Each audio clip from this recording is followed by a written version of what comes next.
शिबिरात सहभागी झालेल्यांना शुभेच्छा द्या.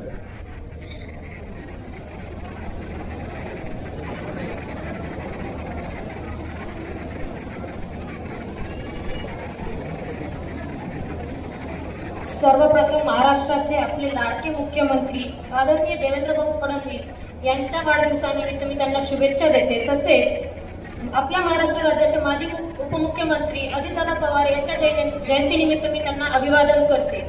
मंचावर उपस्थित आदरणीय आमदार अंतापूरकर साहेब, सन्माननीय अतिथी, महसूल विभागाचे अधिकारी, माझ्या प्रिय नगरवासियांनो आणि शिबिरासाठी उपस्थित सर्व बंधू भगिनींनो, आज आपल्या कुंदलवाडी शहरामध्ये छत्रपती शिवाजी महाराजस्व समाधान शिबिर आयोजित करण्यात आलेले आहे. हा आपल्यासाठी अत्यंत अभिमानाचा भाग आहे. रयतेचा न्याय मिळवून देणारे छत्रपती शिवाजी महाराज हेच आपले सर्वांचे आदर्श आहेत. त्यांच्याच विचारांचा वसा आणि वारसा पुढे चालवत सर्वसामान्य जनतेच्या आणि शेतकऱ्यांच्या महसूल विषयक समस्या थेट त्यांच्या दारात जाऊन सोडवण्याचा हा एक स्तुत्य उपक्रम आपल्या महसूल विभागाने हाती घेतलेला आहे. आपल्या शहरामध्ये अनेकदा दाखले, सातबारा उतारे, रेशन कार्ड किंवा महसूल विषयक कामांसाठी नागरिकांना कार्यालयाचे उंबरठे झिजवावे लागतात. मात्र या समाधान शिबिराच्या माध्यमातून शासकीय अधिकारी आणि कर्मचारी स्वतः आपल्या सेवेसाठी येथे उपस्थित आहेत. नागरिकांनी या संधीचा पूर्ण फायदा घ्यावा आणि आपल्या प्रलंबित समस्या आजच निकाली काढाव्या.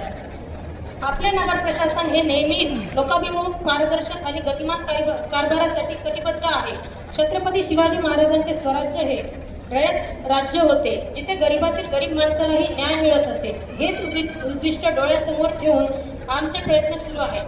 हे शिबिर म्हणजे शासकीय योजना आणि सामान्य नागरिक यांच्यातील दुवा आहे. मी आपल्या शहरातील सर्व नागरिकांना आवाहन करते की आपले कोणतेही महसूल काम प्रलंबित असेल तर या शिबिरामध्ये अर्ज करा आणि आपल्या अडचणी दूर करा. शिबिरातील अधिकारी व कर्मचारी पूर्ण तत्परतेने आपल्याला मदत करतील. आयोजकांना आणि महसूल विभागाच्या संपूर्ण टीमला खूप खूप शुभेच्छा देते. आपण सर्वांनी या शिबिरास उपस्थिती लावली त्याबद्दल मी आपली आभारी आहे. छत्रपती शिवाजी महाराजांच्या विचारांना मी वंदन करून मी माझे भाषण संपवते. जय हिंद, जय महाराज. धन्यवाद मॅडम.